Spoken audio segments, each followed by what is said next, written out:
clouds gather. For a year and a half now, we had gotten away with our double lives.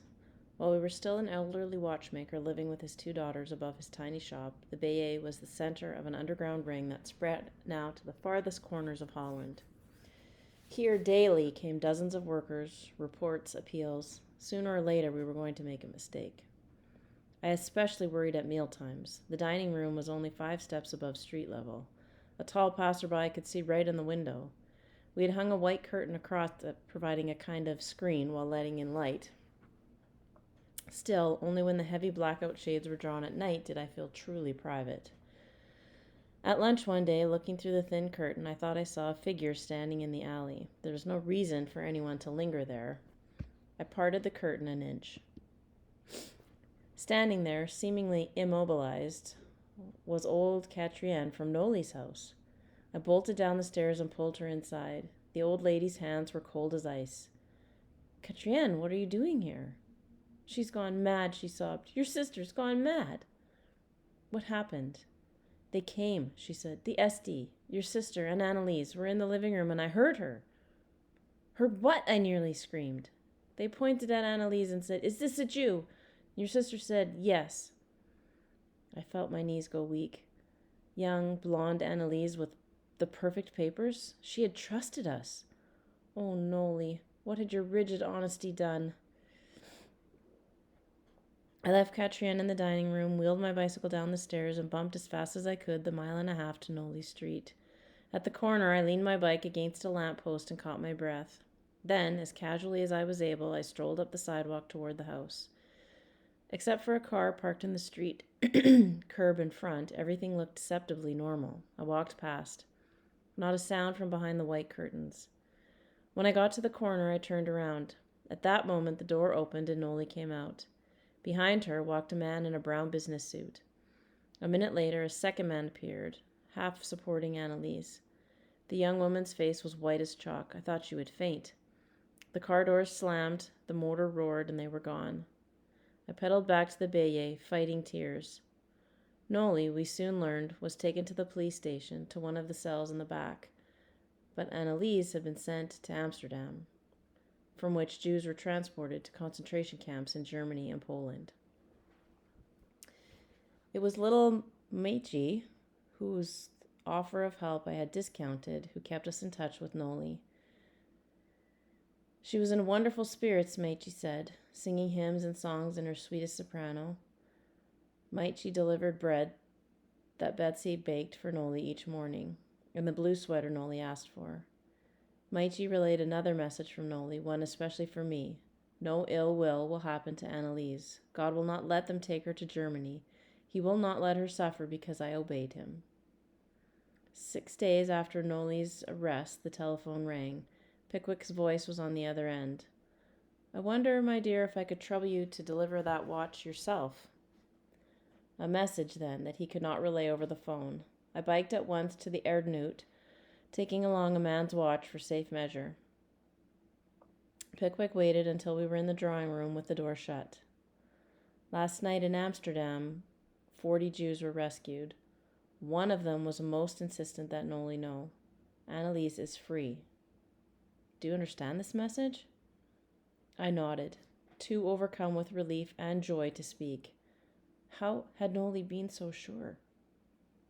After 10 days in the Haarlem jail, Noli was transferred to the prison in Amsterdam.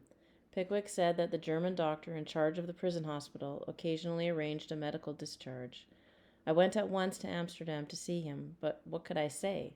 I wondered, as I waited in the entrance hall of his home. How could I get into the good graces of this man? Lolling about the foyer, sniffing from time to time at my legs and hands, were 3 huge Doberman pinschers.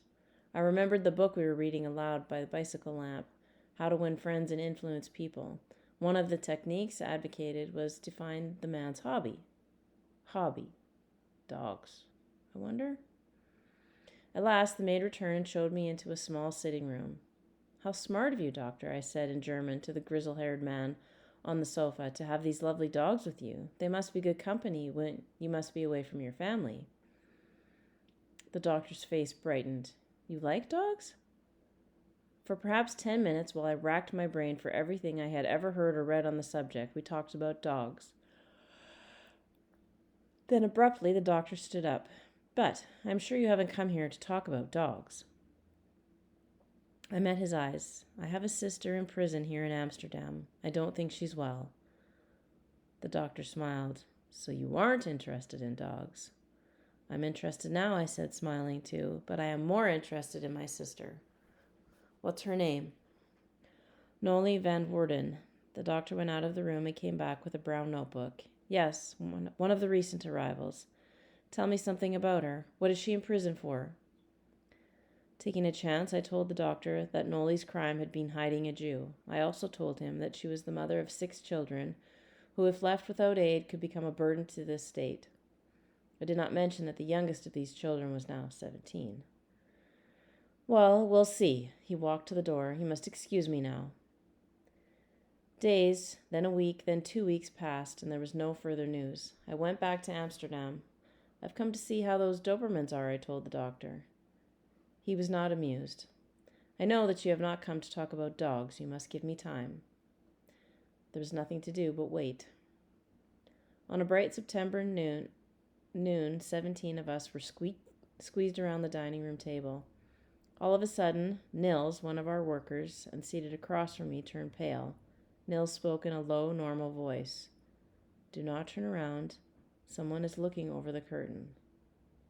But that was impossible. He would have to be 10 feet high. He's on a ladder washing the window, Nils said. Whoever it was, we must not sit here in this frozen, guilty silence. Yuzi had an inspiration. Happy birthday to you, he sang. We all joined in. Happy birthday, dear Opa. The song was still echoing through the bay when I went out the side door and stood next to the ladder, looking up at the man holding bucket and sponge. What are you doing? We didn't want the windows washed, especially not during the party. The man took a piece of paper from his pocket and consulted it. Isn't this Kuipers? They're across the street. Please come in and help us celebrate. The man thanked me, but he had work to do. I watched him cross the Barteljordersrand to the ladder at Kuipers. When I went back to the dining room, they asked, Do you think he was spying? I did not answer. I did not know. One of my biggest unknowns was my own performance under questioning. As long as I was awake, I felt fairly sure of myself, but if they should come at night, over and over the group worked with me. Niels, Hank, Leendert, bursting into my room without warning, shaking me awake, hurling questions at me. The first time it happened, I was sure the real raid had come. There was a terrific pounding on my door, then the beam of a flashlight in my eyes. Get up! On your feet! I could not see the man who was speaking. Where are you hiding your 9 Jews? We only have 6 Jews now. There was an awful silence. The room light came on to show Rolf clutching his head with his hands. Oh no, he said. It can't be that bad. Think now, said Hank. The Gestapo is trying to trap you. The answer is, what Jews? We don't have any Jews here. They tried again a few nights later. The Jews you're hiding, where do they come from? I sat up groggily. I don't know. They just come to the door. Rolf flung his hat to the floor. No, no, no, he shouted. What Jews? There are no Jews. Can't you learn? I'll learn, I promised. I'll do better.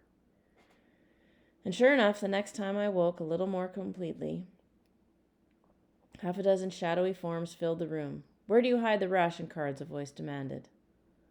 Under the bottom stair, of course, but this time I would not be trapped into saying so. A crafty reply occurred to me. In the Frisian clock on the stairwell. Kik sat down beside me and put an arm around me. That was better, Tante Corrie, he said. But remember, you have no cards except the 3 of you, Opa and Tante Bessie. With repeated drills, I got better, but I worried. When they were real Gestapo agents trained in getting the truth from people, how would I perform? We were sitting around the supper table after curfew one night, 3 10 booms, the 7 permanent guests, and 2 Jews for whom we were seeking homes, when the shop doorbell chimed. Someone bold enough to stand there after curfew? Taking the keys from my pocket, I hurried down to the hall, unlocked the workshop door, and felt my way through the dark store. At the front door, I listened a moment. Who's there? I called. Do you remember me? A man speaking German. "Who is it?" I asked in the same language. "An old friend. Open the door." I fumbled with the lock and drew the door gingerly back. It was a German soldier in uniform. Before I could reach the alarm button behind the door, he had pushed his way inside. He took off his hat, and I recognized the young German watchmaker whom Father had discharged 4 years ago. "Otto!" I cried. "Captain Altschuler," he corrected me. I said nothing. He looked around the shop. "Same stuffy little place," he said. He reached for the wall switch, but I put my hand over it. "No, we don't have blackout shades in the shop." "Well, let's go upstairs where we can talk over old times. Your father still alive?" I edged my way to the sales counter where another bell was located. "Father is well, thank you." "Aren't you going to invite me up to pay my respects?" Why was he so eager to go upstairs? My finger found the button. "What was that?" Otto whirled around. "What was that?" "What was what?" "That sound. I heard a kind of buzzing." Otto started back through the workshop. "Wait," I shouted. "Let me get the front door locked and I'll go up with you. I want to see how long it takes them to recognize you." I dawdled at the door as long as I dare. His suspicions were aroused. I followed him into the hall. Not a sound from the dining room or the stairs. I dashed past him up the steps and rapped on the door. "Father! Betsy!" I cried, in what I hope was a playful voice. "I'll give you 3 guesses who's standing here." "No guessing games." Otto reached past me and flung open the door. Father and Betsy looked up from their meal. The table was set for 3, my unfinished plate on the other side. It was so perfect that even I, who had just seen 12 people eating here, could scarcely believe this was anything but an innocent old man dining with his daughters. The Alpina sign stood on the sideboard. They had remembered everything. Otto pulled out a chair. "Well," he crowed, "things happened just like I said, didn't they?" "So it would seem," Father said mildly. Otto lingered around 15 minutes, then, feeling perhaps that he had underlined his victory sufficiently, he sauntered out into the empty streets. It was only after another half hour that we dared give the all-clear to 9 cramped and shaky people. The second week in October, the secret telephone number rang in the hall. I hurried to pick it up. Only Father, Betsy, or I answered it. "Aren't you coming to pick me up?" It was Noli. "Noli, where are you?" "At the train station in Amsterdam." "Stay right there." I biked to Noli's house and then, with Flip and the 4 children, hurried to the Haarlem station. We saw Noli in Amsterdam in her bright blue sweater even before our train came to a stop. 7 weeks in prison had left her pale, but as radiantly Noli as ever. A prison doctor, she said, had pronounced her low blood pressure a serious condition, one that might leave her disabled and her 6 children a burden to society. Her face wrinkled in puzzlement as she said it. Christmas of 1943 was approaching. At the Bayet, we had not only Christmas to celebrate, but also Hanukkah, the Jewish festival of lights. Betsy found a Hanukkah candle stand among the treasures stored with us behind the dining room cupboard and set it on the upright piano. Each night we lit 1 more candle, and then we would sing. About the 5th night, as we were gathered round the piano, the doorbell in the alley rang. I opened it to find the wife of the optician next door, her plump face twisted with anxiety. "Do you think," she whispered, "your Jews could sing a little more softly? We can hear them, and, well, there are all kinds of people in this street." Back in Tante Jan's rooms, we considered this news in consternation. If our neighbors knew about our affairs, how many other people in Haarlem did? It was not long before we discovered that one was the chief of police himself. One dark January morning, Toos burst into Tante Jan's rear room, clutching a letter in her hand. The envelope bore the seal of the Haarlem police. I tore it open. Inside, on the police chief's stationery, was a handwritten note. "You will come to my office this afternoon at 3 o'clock. For 20 minutes we tried to analyze that note. Some felt it was not a prelude to arrest. Still, it was safest to prepare for search and imprisonment. Workers slipped out of the house one at a time. Boarders emptied wastebaskets and picked up scraps of sewing in preparation for a quick flight to the secret room. I burned incriminating papers in the coal hearth in the dining room. Then I took a bath and packed a prison bag according to what Noli and others had learned. A Bible, a pencil, needle and thread, soap, toothbrush, and comb. I dressed in my warmest clothes with the second sweater beneath the top one. Then I hugged Father and Betsy tight and walked to the police station. The policeman on duty looked at the letter. "This way," he said. He knocked at the door marked Chief. The man who sat behind the desk had red-gray hair, combed over a bald spot. A radio was playing. The chief reached over and twisted the volume knob up. "Miss Ten Boom," he said. "Welcome." "How do you do, sir?" The chief had left his desk to shut the door behind me. "Do sit down," he said. "I know all about you, about your work." "The watchmaking, you mean?" "No," the chief lowered his voice. "I am talking about another work. And I want you to know that some of us here are in sympathy." The chief was smiling broadly now. Tentatively, I smiled back. "Now, Miss Ten Boom," he went on, "I have a request." He dropped his voice. He was, he said, working with the underground himself, but an informer in the police department was leaking information to the Gestapo. "There's no way for us to deal with this man but to kill him." A shudder went down my spine. The chief went on in a whisper. "If he remains at large, many others will die. That is why I wondered, Miss Ten Boom, if in your work you might know of someone who could kill him?" "Yes." I leaned back. Was this a trap? "Sir," I said at last, "I have always believed that it was my role to save life, not destroy it. I understand your dilemma, however, and I have a suggestion. Are you a praying man? Aren't we all these days? Then let us pray together now that God will reach the heart of this man so that he does not continue to betray his countrymen." There was a long pause, and then the chief nodded. "That I would very much like to do." There, in the heart of the police station, with the radio blaring out the latest news of the German advance, we prayed. We prayed that this Dutchman would come to realize his worth in the sight of God and the worth of every other human being on earth. At the end of the prayer, the chief stood up. "Thank you, Miss Ten Boom." He shook my hand. "I know now that it was wrong to ask you." Still clutching my prison bag, I walked home. I did not tell Father and Betsy that we had been asked to kill. The episode with the chief of police should have been encouraging in that apparently we had friends in high places, but the news had the opposite effect. All of Harlan seemed to know what we were up to. How could we stop? We had to go on, but we knew that disaster could not be long in coming. It came first to Jop, the apprentice who sought a safe home at the Bay. Late one afternoon, near the end of January 1944, Rolf stepped into the shop. He glanced at Jop. I nodded. Jop was party to everything that went on in the house. "There's an underground home in Eid that's going to be raided this evening. Do you have anyone who can go?" I did not. "I'll go," Jop said. I opened my mouth to protest that he was inexperienced. Then I thought of the unsuspecting people at Eid. We had a wardrobe of girls' scarves and dresses upstairs. "Then quickly, boy," Rolf said. "You must leave immediately." He gave Jop the details and hurried away. In a few moments, Jop reappeared, making a very pretty brunette in a long coat and kerchief. To my astonishment, he turned at the door and kissed me. Jop was supposed to be back by 7 p.m., curfew. 7 came and went. Perhaps he'd been delayed and would return in the morning.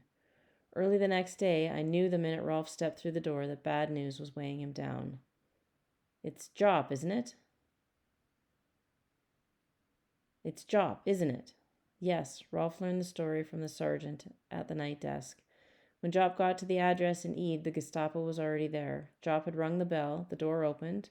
Pretending to be the owner of the house, the SD man invited Jop in.